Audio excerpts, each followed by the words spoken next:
Alright, almost done. It can go really quick. It depends on, of course, how many colors and what all you are glittering or liquid pearling or decorating.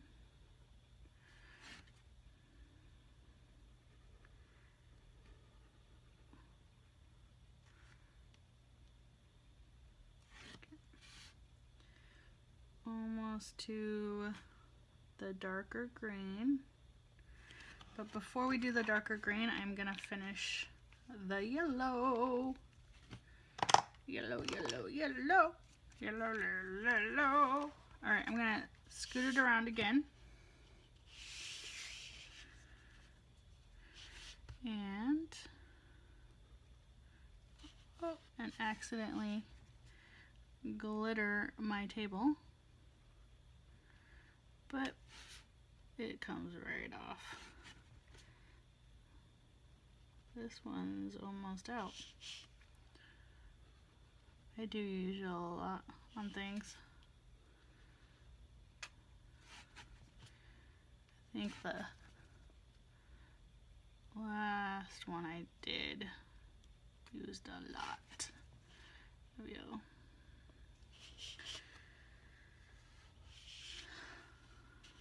So I might actually only do glitter one side. Well, you know I'm only doing one side on camera for time, because I'm hoping to get this all into one video so you don't have to start and finish a project. Okay, all we have left is the shoes. I don't know if you can see all of the cutie gecko from PJ mask. A very popular show and item. They don't really have a lot of PJ mask items out there for the if I can talk, for the popularity of the show. They don't have a lot. Okay, so this is how you go ahead and glitter the item from top to bottom. I'm gonna try to get it all in the frame. No, let's do it sideways so you can see it all. And then if you are doing this, you glitter the other half as well, the other side, and then you let it dry. So let me go ahead and let it dry, and then I will show you the next step to put it together. All right, see you soon. All right, here is the last step in making it. Well, almost last step. They are glittered up, both sides, ready to go. And now we're gonna put them together. And we're not just gonna put them together, we are going to put popsicle sticks in between them so it makes them sturdy. And I use this long peg. I cut it up. I cut it up using all-purpose clippers from any hardware store. And I cut it up into pieces like this. So you get multiple out of this. You can get this at any craft store, Michael's, Hobby Lobby. It's 3/16. But you can use any size that you want as long as you set your drill to the same size in order to drill the hole in the blocks, because you need to have a hole in the blocks to have them stand in, unless you're going to use something else, you know, a pot with rocks or whatever. Okay, so you'll need a glue gun, a dowel, and popsicle sticks for this part. And you take one side and you decide where you want him to stand, or her, or whatever character to stand on the stand. I'm going to put this one in the middle, but sometimes I put it on the side, so if I want it to be flush, then you can, if you don't want the stick showing. This one I'm okay to have the stick showing so it's in the middle. It's really up to you and your preference. Then I usually put it on the edge so I know where I'm centering it and it's going to be straight. And because this is in the middle, I know I need about that much to stick out from the foot or wherever the longest piece is to go into the base. So we're gonna go right here. You get your nifty glue gun. You can use any glue gun. I have this one because, as you know, I had an Etsy shop.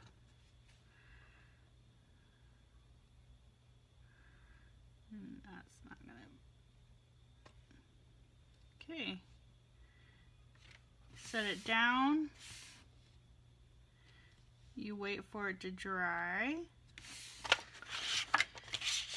And then we start the process of the popsicle sticks. When you do the popsicle sticks, you always want them to be touching something. So you see how I put the glue on the side of the dowel, and you want it to touch. That gives it stability. The strongest, I guess, shape for stability on these is a triangle. So if you can do it in a triangle, that is going to be the strongest that you can have.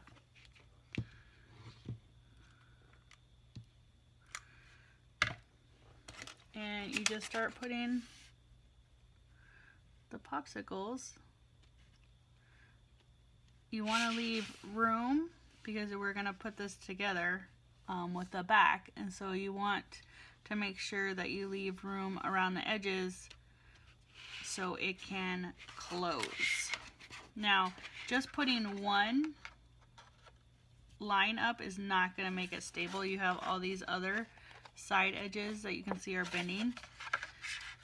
So in order for them not to bend, you just put popsicle sticks in places that you don't want to bend. And be aware, in the beginning, I over popsicle sticked for sure. I was like, popsicle galore, kind of like my pop dots. You know, when you see me do cards and or other items and I want to pop dot it, I over pop dot. I definitely do. Okay, so now the tail is really small, so if you put hot glue here and seal it, it will strengthen it. It will still be bendable, so if you want to put a little piece there to not bend it, you can. And then the arms. So I'm going to make sure that a stick, I'm going to have to cut some, goes through the edge right here so you can't bend it. Get my nifty clippers out, kind of measure, cut, and then that's going to go right there. And then we have another side, so let's see if this will kind of, I will have to cut that a little bit as well.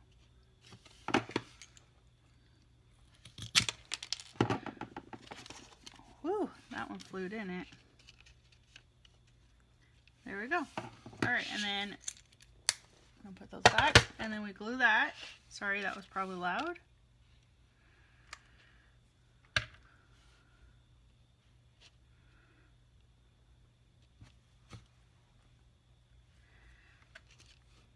And this side, and then we will put it together. If you want to, now remember, this is all discretion, however you want to put it together. But if you want to put little triangles here, you can, to make it more stable. Okay, that's all I'm going to do though. So I let the glue set a little bit, so so I can manipulate the other piece around it. You can get these when you're first starting out. You can get these clippies, or you can do paper clips. But what you're gonna do is line it up. Take the other piece, line it up so it matches, right? You want it to match. And then use the clips to keep them in place. Maybe. Okay. Here, let me. And then you can start from top or bottom. On this guy, I'll probably start from the top. So I only put it on the top so I could line up the rest of this cute little guy.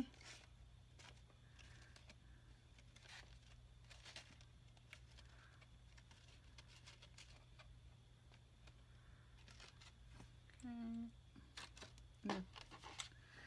Pin that, and then this side.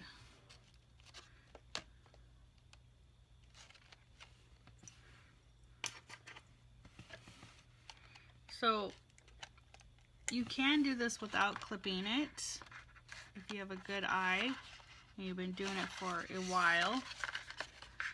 You absolutely can. But this is how you can use clips or paper clips, so you know that this is where it's set, it looks good, double-sided. And then we get started on gluing it together. Do it in sections because the glue will set fast.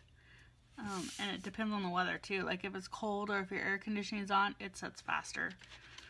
So I'm going to start at the top here. I'm doing a bead of hot glue, and then you also put it on the stick. Okay, that's where I'm going to start mine.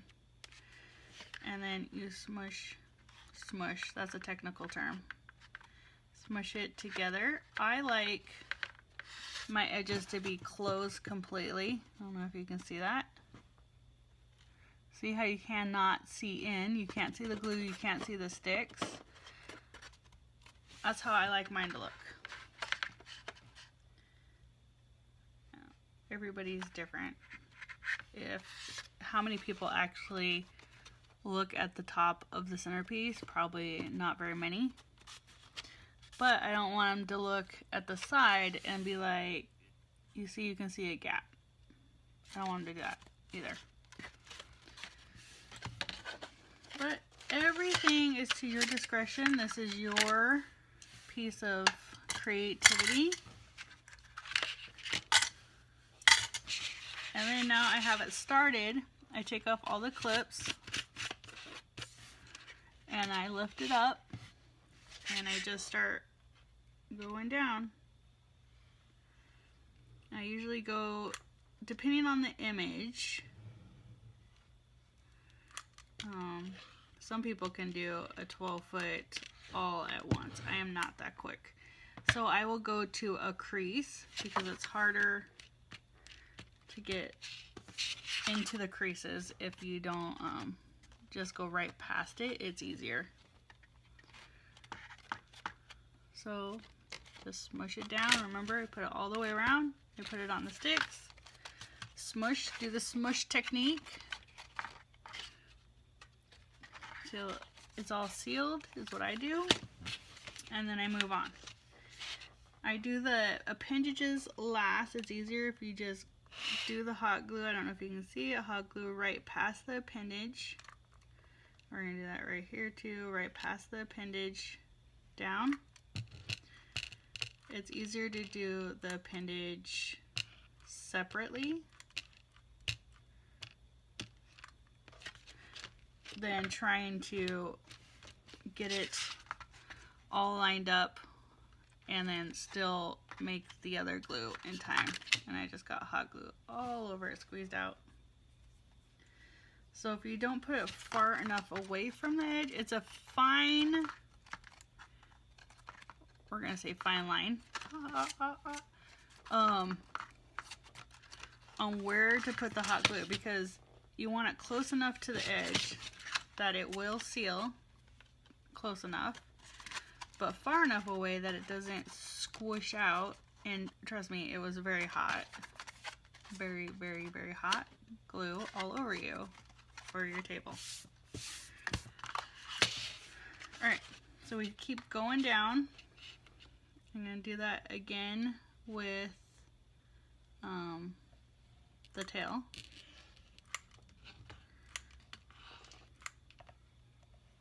I'm like, what is it that he has? He has a tail.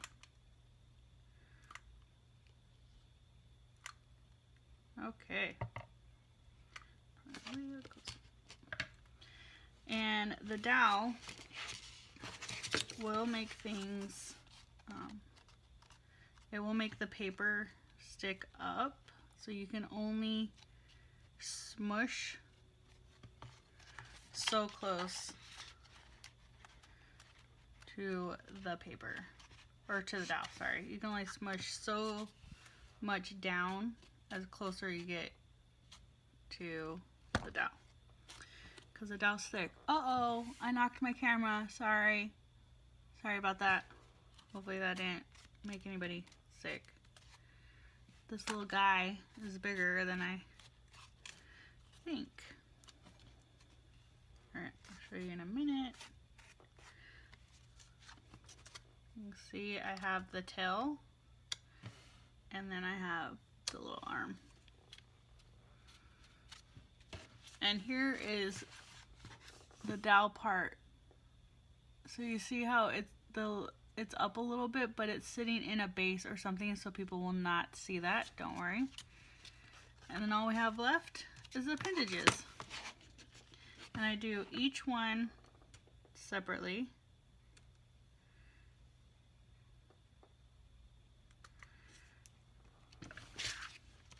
So it gets a good smush. That's my new word. I'm gonna say smush. It gets a good smush. And then I'm not racing over to do the other one and then find out that the glue dried. If for any reason the glue does dry on you and you aren't happy with the smush job, that's what we're gonna call it now, smush job, you can always heat the glue back up with a hair dryer, or if you do embossing for cards, that any hot air, but make sure you don't keep it on for a long period of time and you move it quickly, because the heat will change the color of the cardstock, and we don't want that. And sometimes it will burn the paper. We don't want that either. Okay, just the tail left, tail left. Woo woo.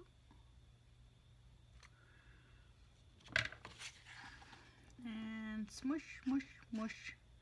And I'm smushing for the tail and appendages, I smushed from the body out to make sure that the outer little bit of the tail also gets glue. And there we are.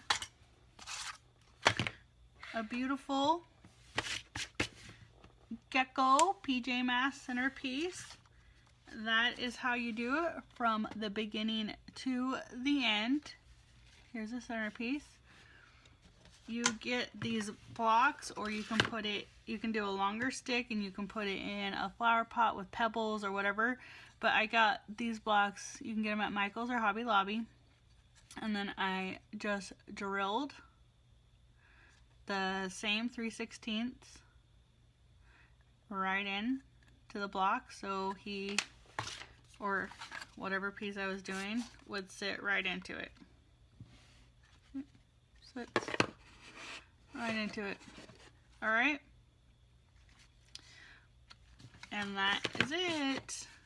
That's how you make a centerpiece from beginning to end. If you have any questions, please let me know. Leave them in the comments below. And happy crafting! Bye everyone!